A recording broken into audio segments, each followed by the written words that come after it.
திருச்செங்கோட்டில் மீட்டிங்குன்னு பேனரெல்லாம் அடிச்சிருக்காங்க, நோட்டீஸும் ஒட்டியிருக்கிறாங்க தாவேக்காவினர்.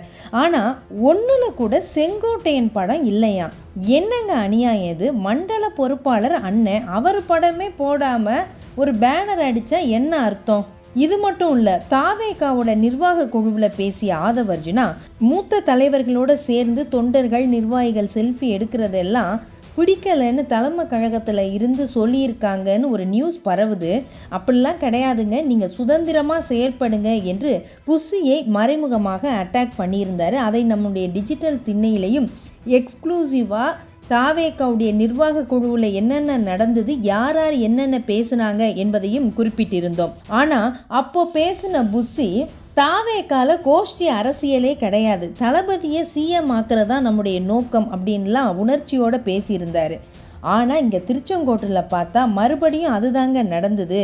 ஃபோட்டோ எடுக்க விடலை, அண்ணனோட ஃபோட்டோவையும் பேனரில் போடலை, என்ன சொல்கிறதுனே தெரியலை என்கின்றார் செங்கோட்டையனின் நெருங்கிய ஆதரவாளர். சரி, இது குறித்து செங்கோட்டையன்ட்டு நீங்கள் பேசினீங்களா என்று கேட்டோம்.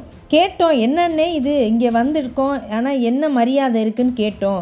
ஆனால் என்னப்பா பண்ணுறது, கொஞ்சம் பொறுமையாக இருங்க, தளபதி கிட்ட நான் பேசுகிறேன், சரியாயிடும் என்று எங்களிடம் கூறிவிட்டு, ஆனால் அங்கே நடந்ததை பற்றி திரும்பவும் எங்ககிட்ட புலம்புறாரு அண்ணே என்று வருத்தப்படுகின்றனர்.